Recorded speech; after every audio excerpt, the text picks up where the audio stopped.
Welcome again on behalf of the American Psychological Foundation, and thank you for joining us for this APF at Home Fireside Chat.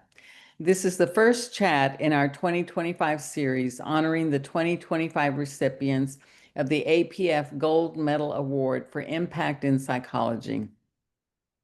I'm Melba Vasquez, APF President, and I'm thrilled to be here today with one of our incredibly deserving 2025 gold medalists, Dr. Ann S. Masten. I sat next to her during our impact reception at the August APA convention, and I can tell you you're in for a treat. As a premier private grant-making foundation in psychology, APF awards over $2 million annually in grants, scholarships, and awards that support psychologists and students who are applying psychology to create a world where people are healthy, happy, and living with dignity. APF is unique in that it receives the overwhelming majority of its funding from individuals like those of you joining us today, and we cannot express enough our gratitude to your investment in APF and the important research and projects we continue to fund. As we proceed through the conversation, if you have any questions for Dr. Masten, please feel free to enter them in the Q&A feature found at the bottom of your Zoom screen. We will do our best to answer all questions at the conclusion of the program. It's now my absolute pleasure to formally introduce today's guest, Dr. Ann Masten. Dr. Ann Masten is recognized for her groundbreaking and sustained research on resilience, pioneering the idea that resilience emerges from ordinary but powerful adaptive processes in individuals, their relationships, and contexts. For decades, Dr. Masten's work has guided theory, methods, practice, and policy focused on understanding and fostering positive adaptation to adversity in children, youth, and families. Her highly published and cited work has yielded a more accurate and hopeful picture of how adversity influences development and what can be done about it, not only through efforts to prevent or mitigate harm, but by strategies to boost resources and opportunities and mobilize ordinary but powerful protective systems. Please join me in welcoming the incredible Ann Masten. Wow, thank you. It's a total honor to be here, and I appreciate that intimidating but lovely introduction. Well, thank you again for joining us today, but let's dive right in. You have spoken about what it was like growing up in a military family, which involved moving frequently, adjusting to new schools, leaving friends behind, navigating uncertainty. You've also described the excitement of traveling to new places, making new friends, and experiencing different cultures. Looking back now, how did these early experiences shape your interest in how children adapt to change? I think it took me a while to even recognize the influence of the experiences I had growing up, but I moved many times before I graduated high school. And like many military kids, as we got older, we used to talk about what it was like to go to a new school and try to make new friends and adapt, and also what it was like to leave friends behind in a time when the only way you could really stay in touch was writing letters, because didn't have an internet, and long distance phone calls were too expensive at that time, especially if you were overseas. So, we all had to adapt, and many of us found it interesting and exciting to go to new places and get a chance to see new cultures. But there certainly were some very difficult moments. Sometimes new schools weren't particularly welcoming, and we all had the experience of parents who would be deployed during wartime. My father, for example, was deployed during the worst year of the Vietnam War when I was a teenager. And, it was scary. I mean, we would be closed off from any communication. For example, during the Tet Offensive, there was no communication about how anybody was doing. And so we worried. Those of us old enough to worry were worried. And I also think all kids old enough to be aware of it worried about our mother or father, whoever was left at home with us. So that was very difficult. But I also think that I had a deep and growing appreciation of the importance of your family. I had a very supportive family, not just at home immediately, but also a wonderful extended family of feisty relatives from the deep south of the United States who were kind of my anchor. And we would visit them whenever we could in the United States. But they gave me a sense of place, even during the years when I couldn't answer the question, where do you come from? I felt connected to those people and they anchored me. I also grew very close to my brothers and sisters because we were our playmates until we would get to know other people in a new place. But Mhm. I really think I became aware of cultural differences and the many different perspectives that people had on life and what was important by the experience of moving. So I think it sensitized me and also motivated my interest. I don't think it's a coincidence that I ended up studying not only adaptation to various kinds of challenges, but topics like homelessness and kids who move a lot without the advantages that I had. Mhm. Mhm. Yeah, it sounds like it took you were aware, became aware that it took a village, and that also shaped your orientation to the kinds of factors that you looked at. Right. I Yeah, think it did, even yeah. though I wasn't aware of it most of the time.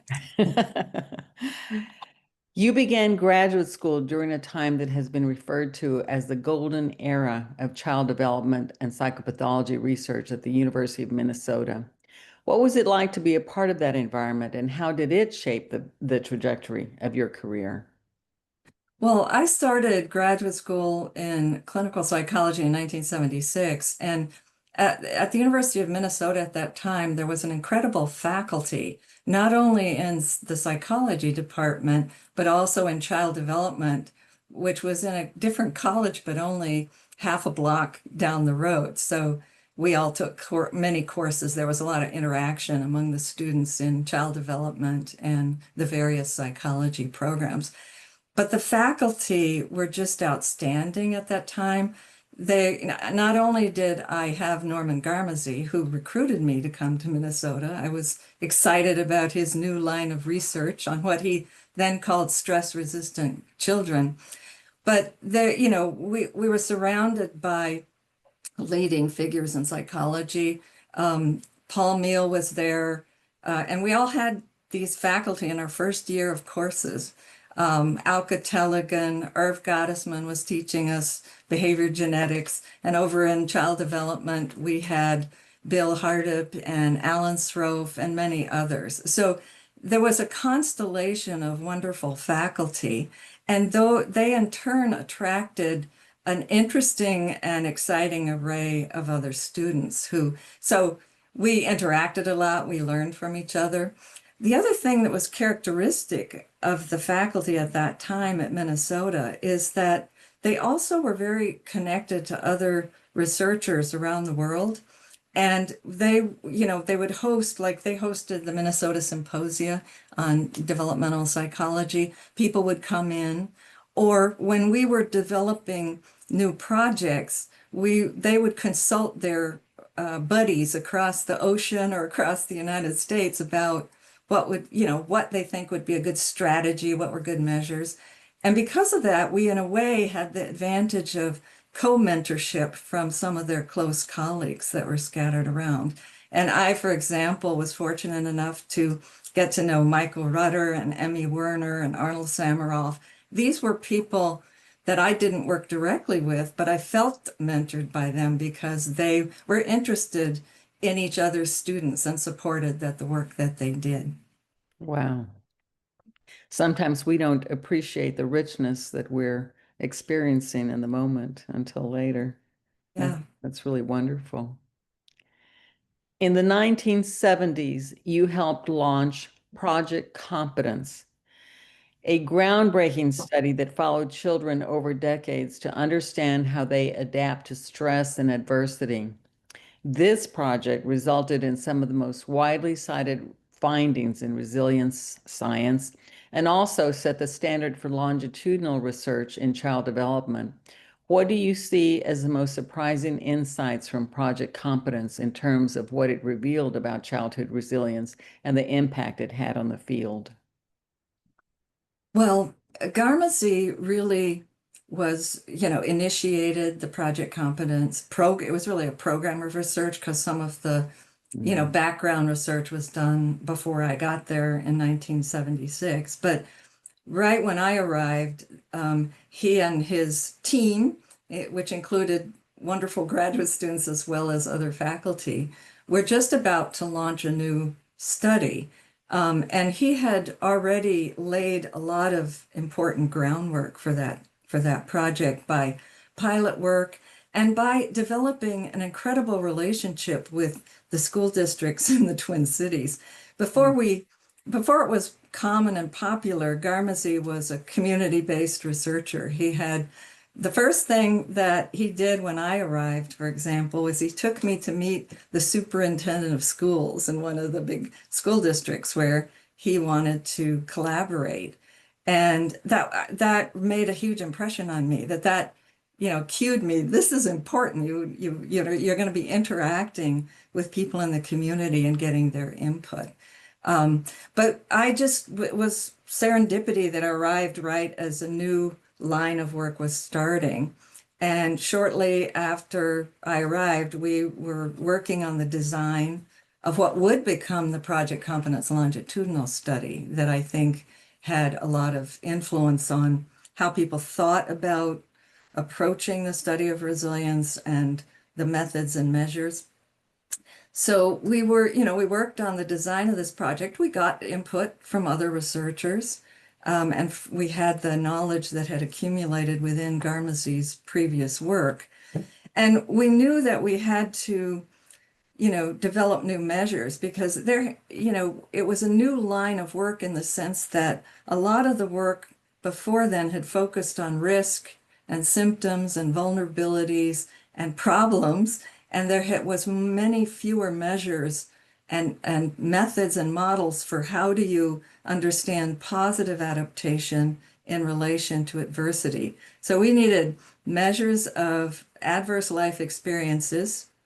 We needed measures of good outcomes, what were going to be our criteria of doing well in life or doing okay, as well as measures of problems.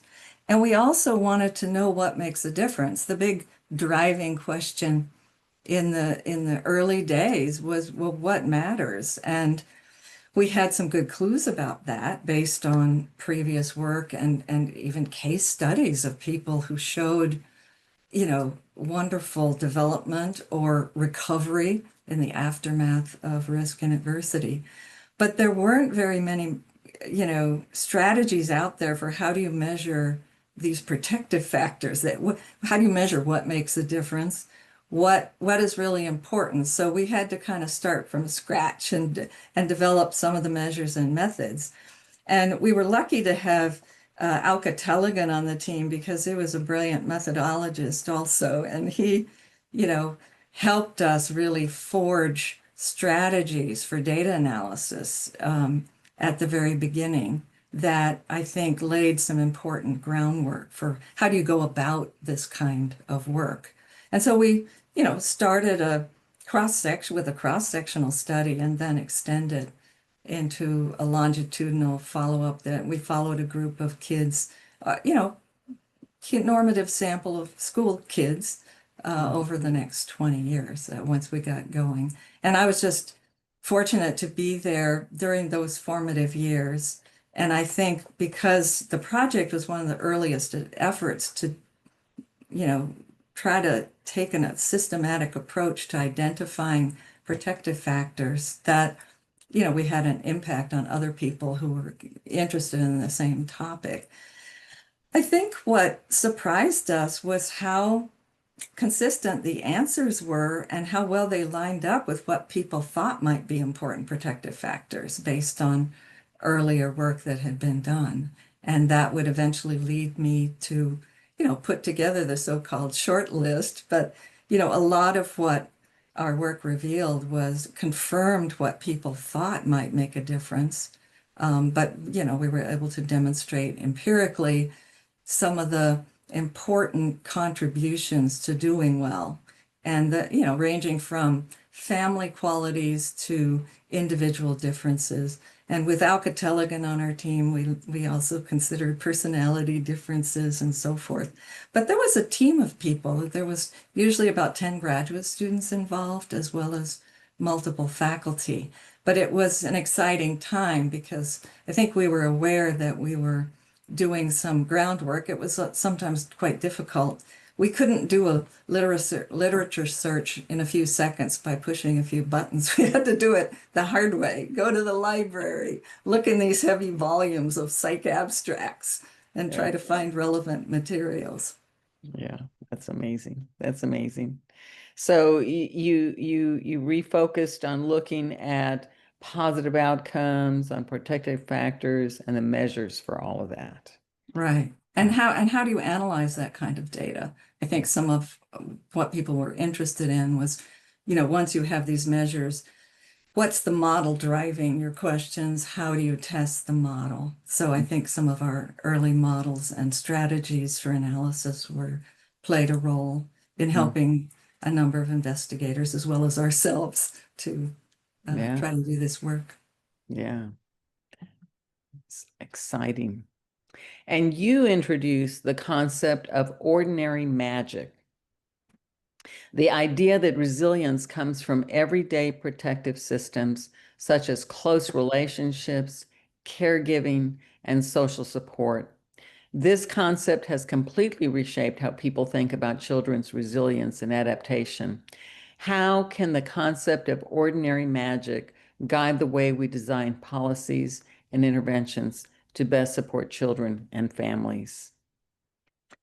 Well, I think that what was really important about the concept was it pointed to the power of really common, ordinary human capabilities and the power of supportive environments around a child. The short list of protective factors that really were captured what I thought of as ordinary magic were things like positive relationships and social support, cognitive skills. A human brain in good working order with a good education can really develop fantastic problem-solving skills, and also with supportive families and environments around them, good self-regulation skills, and so forth. So what I think was important about the concept was it didn't take something rare and extraordinary to provide children with the capacity to recover from or overcome very difficult circumstances. And it gave everybody, I think, a sense of, what were important priorities when the world is destroyed and you're trying to recover from it, for example, after a war or a natural disaster, what are some of the fundamentals that really make a difference to ensure, for example, that children, if they lose or are separated from their family, get reconnected to a caregiving system if they're very young, or to other people that have powerful, positive relationships with them. This idea underscored that it doesn't take something rare and unusual. Kids need some basic fundamentals, and humans, over the course of their evolution, both biologically and culturally, have developed very powerful adaptive systems that can be mobilized in the face of adversity. And they're also malleable, that we would have to demonstrate that later. But a lot of these protective factors and the systems that underlie them, they develop and they can be promoted and supported. And children, we learned, they have they have capacity of their own that develops, but it's shaped by their interactions with other people and their education. And children depend on the resilience of many systems around them. And it really builds on a lot of the fundamental ideas of Uri Bronfenbrenner that, the ecosystem around you really matters to shape development, that there's constantly interactions and interplay of the individual from a molecular level all the way through their social level and their thinking with the environment around them. And that through those interactions, human beings have a lot of capacity to respond to challenges, but kids don't do it on their own. So I think the idea provided, clues to what matters, but also emphasized that what matters, that a lot of the resilience capacity human beings have is coming from ordinary processes, not from something rare and extraordinary. And that makes intervention feel a lot more practical and feasible as well. And it tells you, where are the powerful protective factors that we need to protect and build as we nurture our children to face the adversity of the future. So those are some of the ways in which I think the idea has had an impact on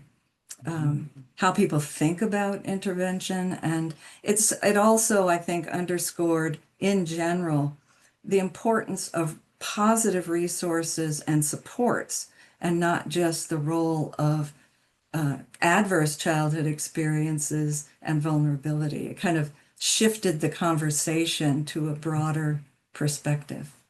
Right, right. And it's hopeful that the interventions don't have to be rare or unusual. No, no. Yes, yeah. Fundamentals go a long way. Of course, there are specific situations and specific talents or something that can play a role in the life of an individual that can matter. But a lot of the capacity human beings have for resilience are very fundamental. And I think, and they also seem to work together. And I think they probably co-evolved. A lot of the protective processes that we identified. If you look at the short list, you think, wow, these seem interconnected.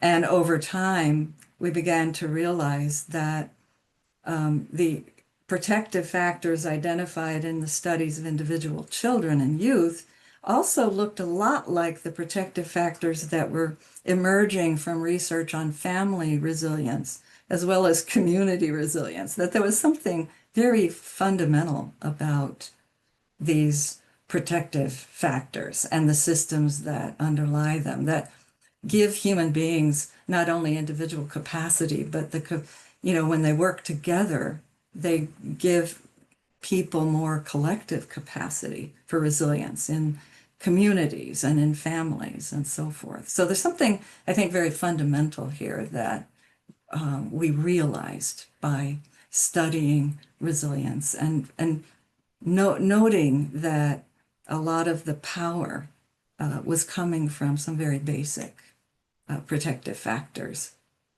Yeah.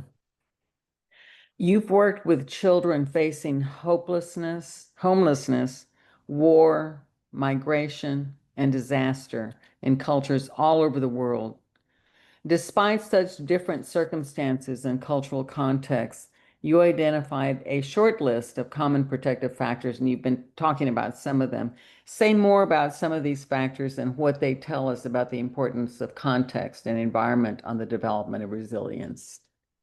Well, I've already kind of started to hint at this, but what ended up on the short list? The short list is really just an observation, a set of conclusions about what seem to be the most common protective factors that emerge from research over the decades.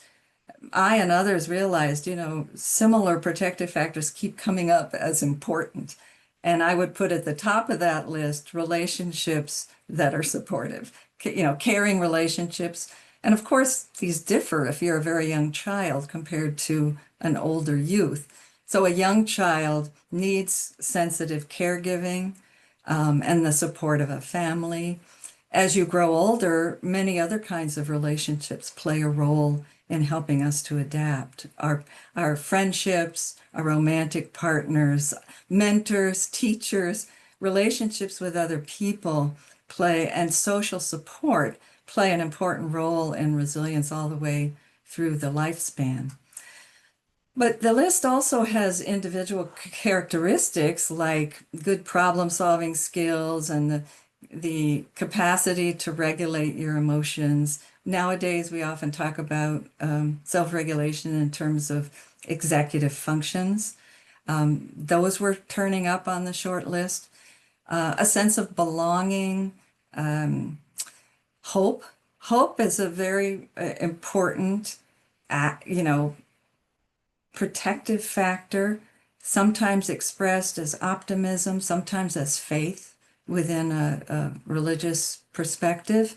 But there's something very powerful about hope for the future that is motivating and is often turning up in many different kinds of research all around the world.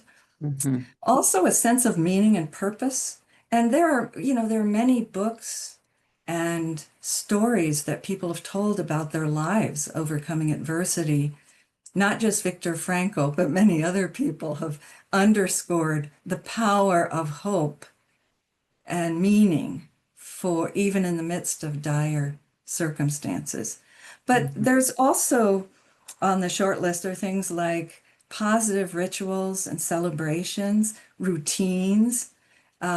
Routines can be very soothing to people and to children, especially, the daily routines of life. And in the aftermath of a disaster, or in the after recovery in a refugee camp, getting routines going that give kids a sense and their families a sense of normal and that life can go on. And those routines may be the family routines of making dinner, the school routines, going to school, studying, playing with other children, the routines of life and the regular celebrations we have, special traditions, birthdays, whatever they are. They provide a powerful sense of normal and convey the idea that life goes on. There's something positive to look forward to in the future. But also on the short list are safe and supportive communities. So I think the short list, it connects from deep inside to the world around children. There's constant interactions at many different levels that shape human development. And the short list is mainly capturing, the psychological and social aspects of resilience. There are other people who are really looking at deeply into the biology and what role does something like the microbiome play in these protective factors. But that's Mhm. not my area of specialization. Okay. I know we said we'd address questions at the end, but there's a question that came in that I think is relevant that you may have also already partly started to answer. The question from Christine is, how does your model explain resilience in children who do not grow up in supportive environments? How can these children be reached and supported so their resilience does not get eroded over time?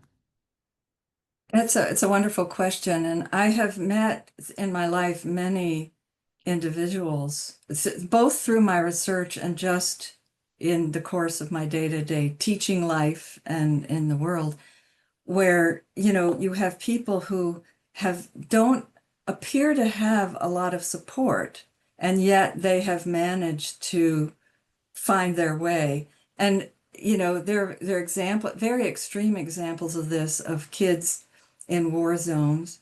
They're or kids in orphanages that are very neglectful, or kids growing up in a context where there's maltreatment in the home.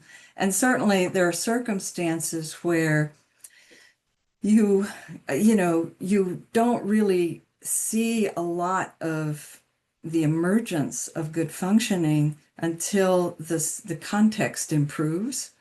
um, but it's also the case that there are individual children in pretty dire circumstances who somehow connect with other people.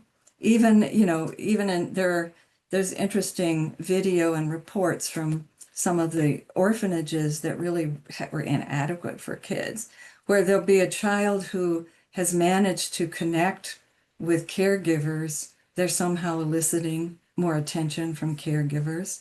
Um, or there are, people in the environment, even in a concentration camp or a refugee camp or during a war, who are providing a sense of connection, a sense of belonging to kids.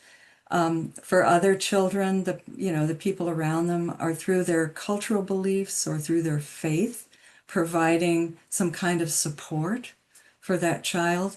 And, in many autobiographies about by resilient individuals who've overcome great adversity, many of whom have become famous later on in life, they point to individuals, and sometimes it's a small thing, like a teacher who says, you matter, you can be somebody. They give them a little sprinkle of hope and confidence in the future. Or a next door neighbor.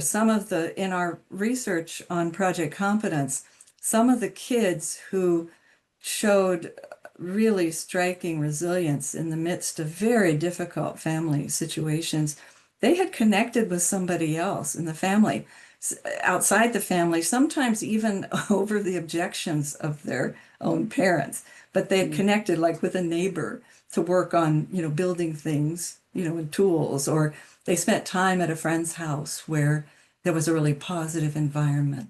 So there are many small ways, even in very difficult circumstances, where there is actually support coming through to a child that makes a difference. But certainly there are terrible circumstances where no child can thrive. And then where you see and look for resilience is when conditions improve, when a child is adopted out of a neglecting orphanage, or there's intervention in the case of extreme maltreatment in a home. And then you can see really remarkable recovery. But not everything can be overcome. Sometimes if you've been physically harmed, if you have been malnourished because of neglect, not everything can be overcome later. But there is a remarkable degree of recovery over the long term in kids who really started off in dire circumstances. Teresa Betancourt just published her book on the long-term outcomes of the children who were child soldiers in Sierra Leone, who were rescued from being a child soldier. And her conditions were horrendous. But she has studied the survivors now moving into the next generation. And it's a very powerful story. There certainly is long-term effects of that kind of experience, but there's also a kind of amazing degree of recovery among these young people. So, we see it, but it does, sometimes it's hidden where the support has come from, and it's subtle. But sometimes when you see kids in dire situations, somebody throws out a lifeline, and it could be a teacher, it could be a neighbor. It's often a person, a relational person, or a grandmother. I remember vividly at one of the meetings of the American Psychological Association in Hawaii. I wish they would go there again. That was really great.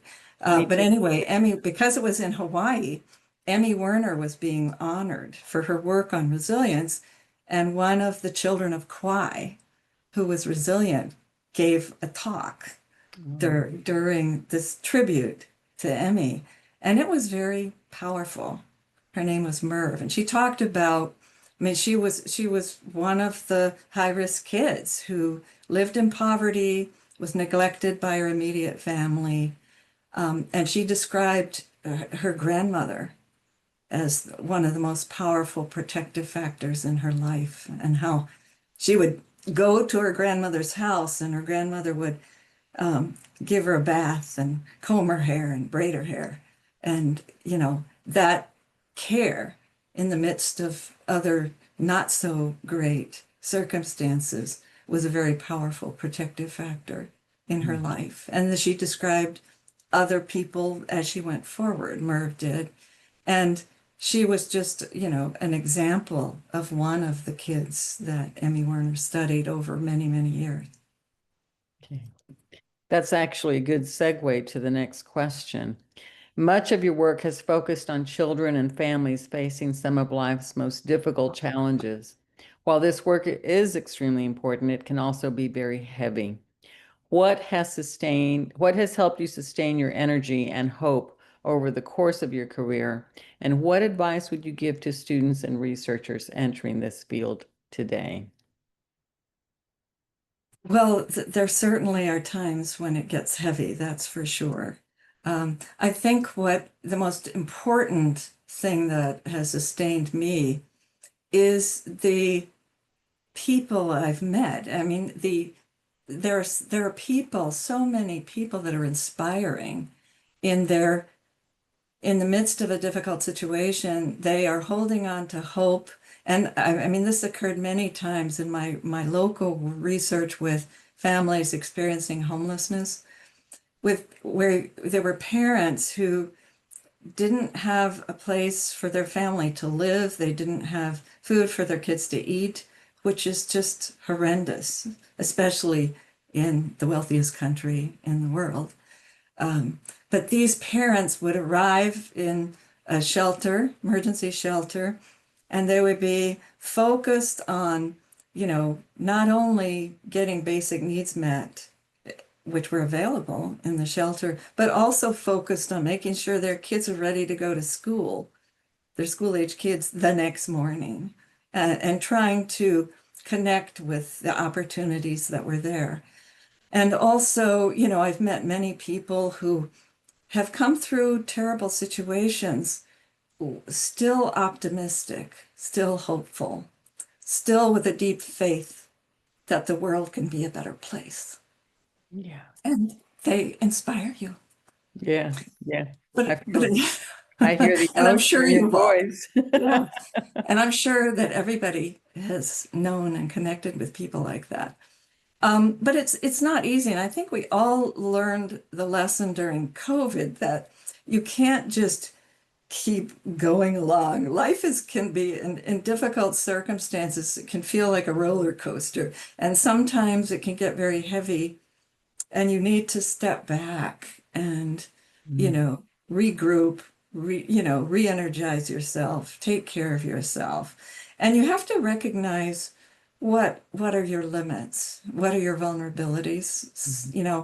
There are certain situations where I figured out I wouldn't be the best person to do that kind of work, or as a clinician, that this wasn't the best kind of issues for me to take on.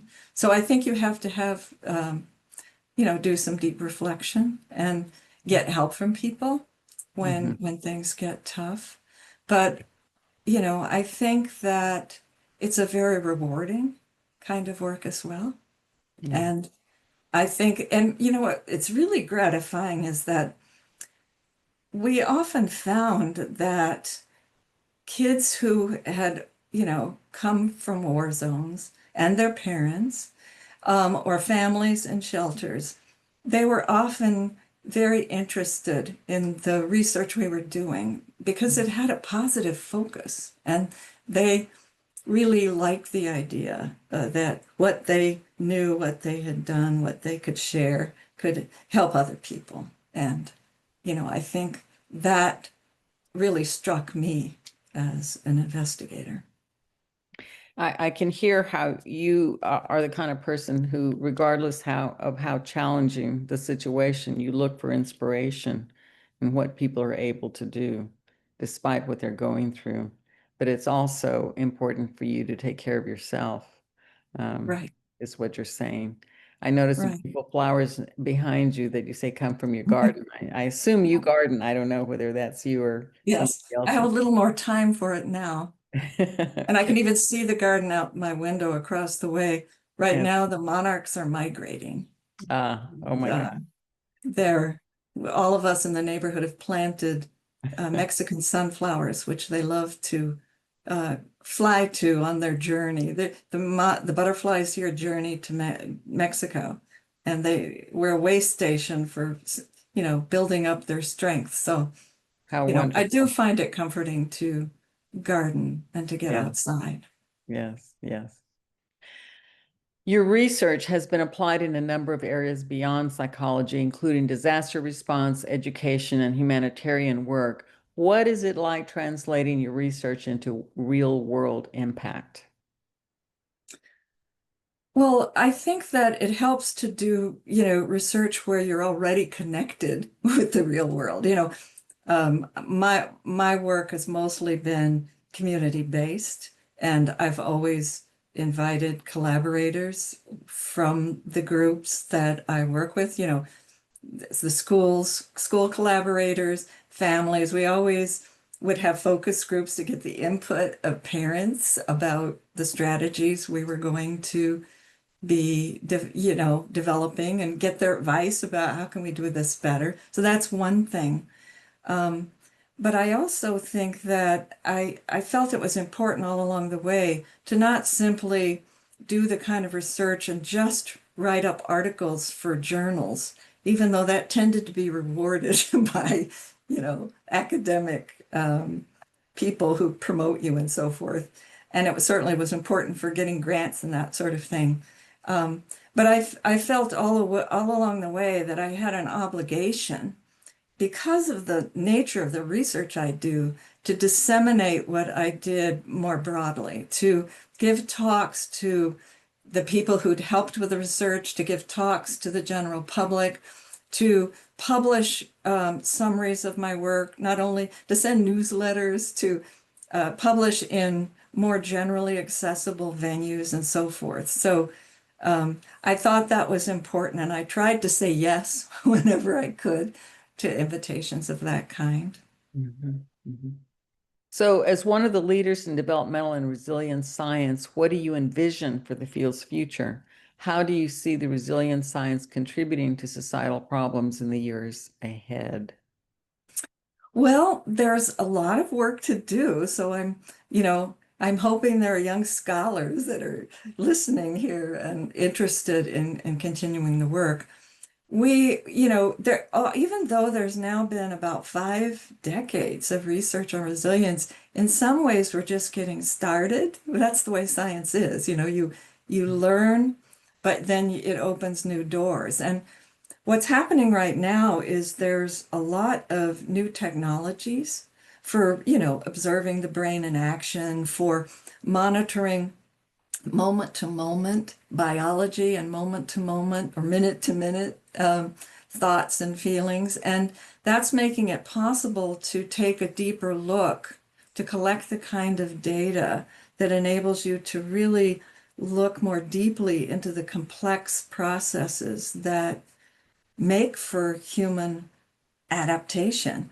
Resilience is complicated, and we've learned some basics, but there's a long ways to go. There's a burgeoning field of interest in the neurobiology of resilience, but we don't know how the microbiome, what are all the roles that's playing in resilience? How is resilience transmitted from generation to generation? How can we apply what we've learned up to now and going forward to develop better and more practical interventions? How can we capitalize on social media in good ways? There certainly are ways that people use it that's not so good, that's more of an adversity. But how can we use this kind of tool to broaden outreach for supports for kids and their families? So I feel like there's a lot of work to do.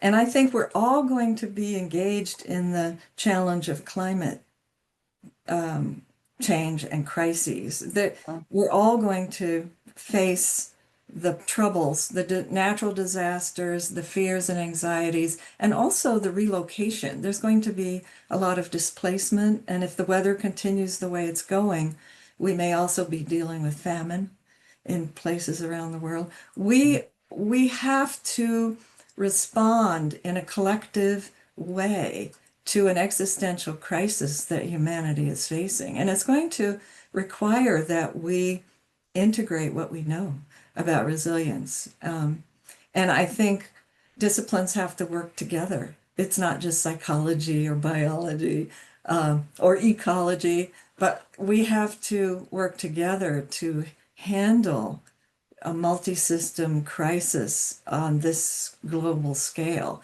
And I think we got a sense of what is required by how we responded to COVID and the pandemic. And we learned we were great in some ways and did pretty well, and in other ways we struggled. And I think it provided some clues that we have some work to do for disaster preparedness. But I see, you know, I think people are very aware and interested in resilience, and they're realizing that we can nurture resilience in our kids. They're waiting, I think our young people are waiting for us to take more action in the area of climate. But I think there's a lot of work to do.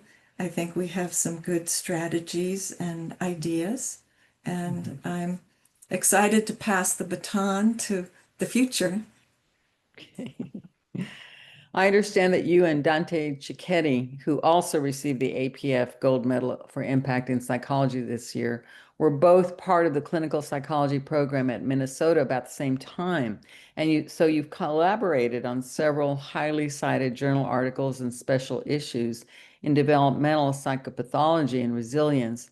How have you influenced each other's work over the years? Well, I met Dante in 1976 when I started graduate school. He was a fifth-year student ahead of me, but Mm. Dante was always a precocious sort of a researcher and colleague. And even then, he was already teaching the developmental psychopathology course. He co-taught it my first year when I took it with Alan Srove. And Dante always was interested in helping other students in the program. So he routinely tutored the first year students on how to take the tricky exams that our faculty like to give, especially the faculty teaching assessment, the MMPI, and the criteria for different mental disorders and so forth. Um, and he would had a fantastic memory, and he would tutor the incoming students about how to tackle these exams. But and then he went on to Harvard, and I finished up graduate school. But over the years, he was instrumental in developing the journals and the field, really, of developmental psychopathology. And many times we interacted because resilience and developmental psychopathology really kind of emerged in the same nexus of influences, not just at Minnesota, but in general. And Dante also throughout his career, has given many opportunities to his colleagues and young scholars to contribute in his journal, Development on Psychopathology, and in these various very heavy handbooks that he produced on developmental psychopathology. But the study of resilience is closely aligned with the study of psychopathology within that framework. And so we interacted many times over the years, and I was delighted when we recruited him back to Minnesota. He started in Minnesota, but then we recruited him back for the last years of his career here, and that gave us even more opportunities to collaborate on special issues of his journal that were focused on resilience, on Minnesota symposia, on chapters. We also co-mentored students. So I think we've had a considerable influence on each other because we've known each other now for going on 50 years, interacting as Wow. researchers. Wow, that's amazing. That's wonderful. So, we ask this final question to all of our gold medalists before we go on to, there's a handful of questions that have come in. I'm not sure we're going to get to all of them, but based on your experiences and contributions to the field, how would you define impact in psychology? Well, I would have several things to say about that. I mean, first of all, in terms of research impact, I think for me, the most important kind of impact is when other investigators take up your models, your ideas, and they replicate or replicate your findings, or they implement new work that builds on the models that you've contributed. So, I think of the impact in terms of the influence on the research it's done by independent other investigators in your area of work.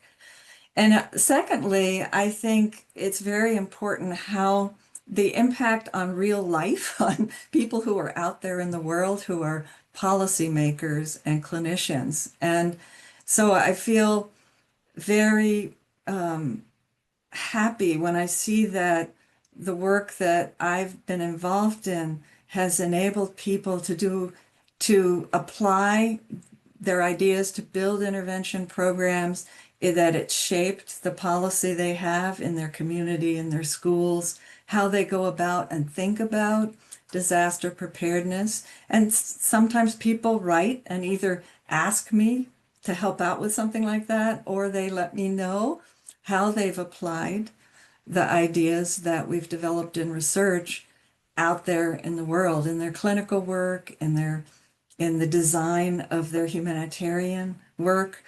For example, I was delighted when, a humanitarian agency suggested that their workers, their NGO workers, take the MOOC I developed, the online course I developed. People can take it for free on the topic of children in war and disaster. I mean, that was, to me, very moving and important that they thought the ideas were helpful enough to people who are out there in the field in doing humanitarian work to suggest that they take it.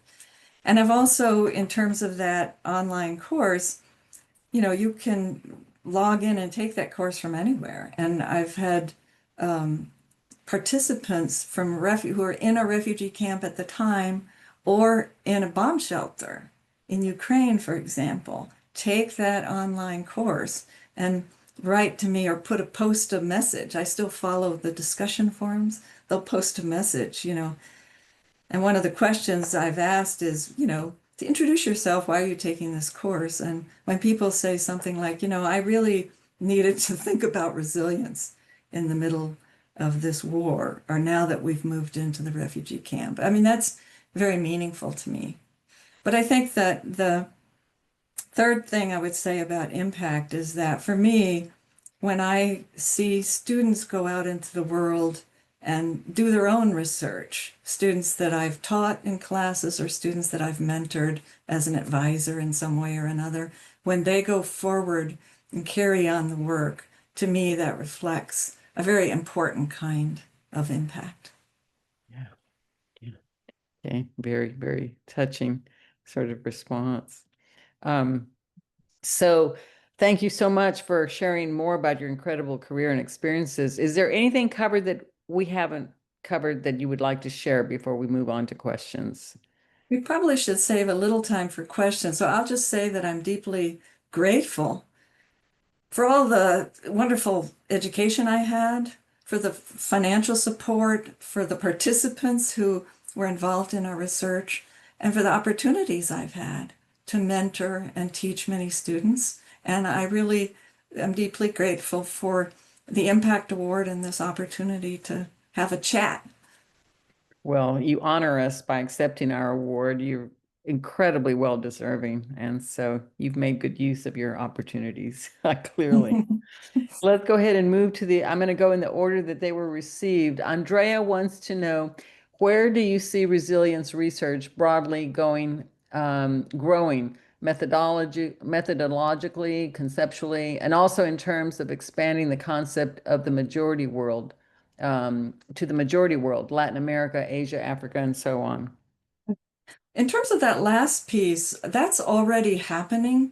Over the last, I was really struck by this when I was revising my book on resilience, that over the past decade, there's been this huge expansion of research on resilience in the majority world. And, there are very talented researchers out there that are producing a lot of wonderful research, and there's more and more space and attention in journals to research on resilience in the majority world. So I feel that we've got a good start. It can, in the beginning, the first few decades of research on resilience, it was really focused on the more developed societies and so forth in the minority world.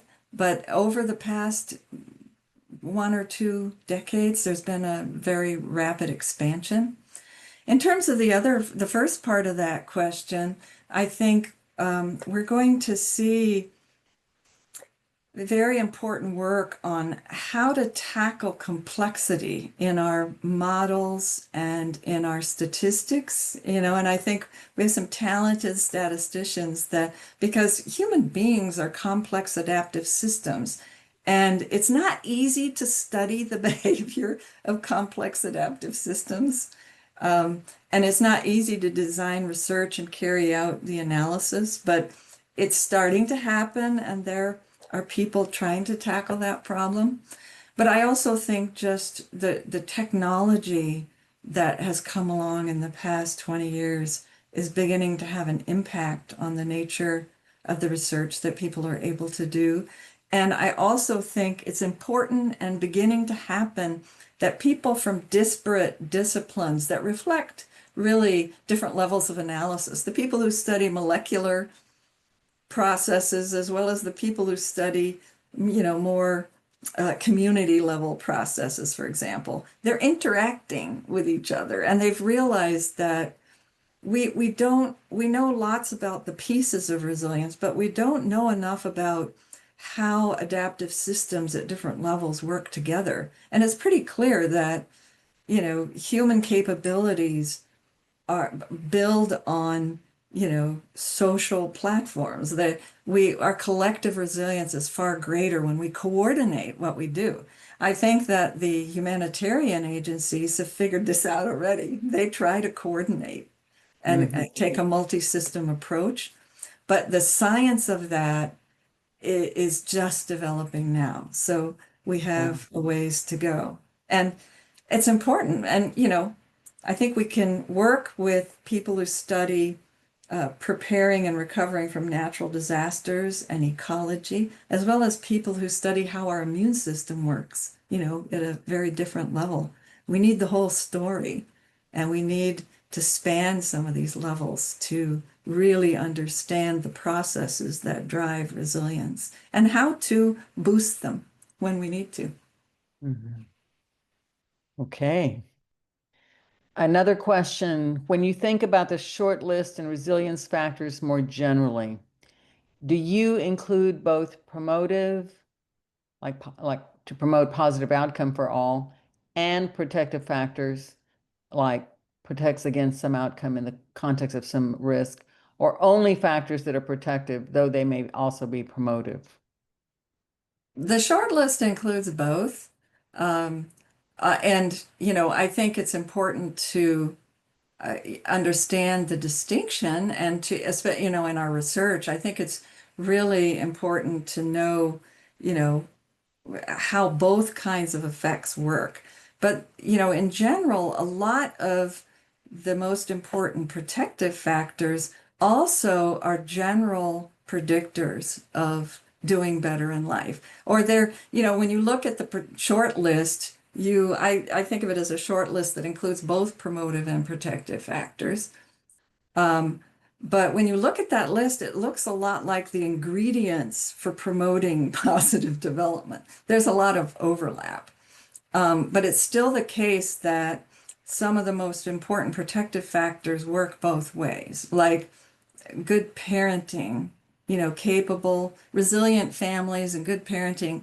They promote general positive development, but they also, they mobilize themselves in a different way when the child is threatened by some kind of adversity. They up their game, or they begin to take action that's protective against whatever, or they anticipate even risks and threats. So I think it's important that we learn under what conditions our specific factors driving this list, how do they matter?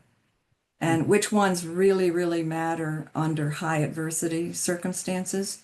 Mm-hmm. But I don't restrict, I think of the short list as including both kinds of resilience factors, promotive and protective. Okay. I'm going to go ahead and take a couple of extra minutes to ask this last question here. Shafan says, thanks for sharing. I was wondering whether the stress or adversity adapted or enhanced skills or cognition could be seen as one kind of resilience. I'm wondering whether Dr. Masten has any thoughts on this. It seems that most of the resilience topic research will conceptualize it as a trait-like personality, but maybe a more dynamic perspective would be better and fit in real lives. Just some initial thoughts. Thank you. Yeah, well, I'm totally with you on the dynamic perspective. And it's the idea of traits. I mean, certainly there are some individual differences that matter and personality traits that are often associated with better outcomes, but resilience itself is not a trait. And many influences play a role in how people adapt. And as is hinted at by that question, resilience involves a dynamic and complex process, and many factors may be involved. But it's not, what matters isn't something that's fixed, and is usually not just pointing to traits, but rather, I think of resilience as emerging from the interaction of many processes. And I got the impression from the question that the person who posed it thinks the same way. I think that's the way the research is going. I think the theory is going that way, that resilience is really a dynamic process that involves multiple systems, and that we are working, not me personally, but our fields are working on better methodologies to capture those dynamic processes, because it's tricky to measure and capture the processes as they unfold. But thank you for that question. Okay, well, that was our final question from the audience. I want to thank you for making time to speak with all of us, Dr. Masten. It's an honor to learn more about you and to celebrate your commitment and impact on the field of psychology.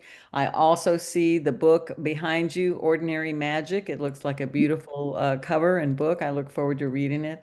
Congratulations again on your well-deserved Gold Medal Award. And one final thank you to all of you in the audience for joining us today at our first of 3 Fireside Chats this year.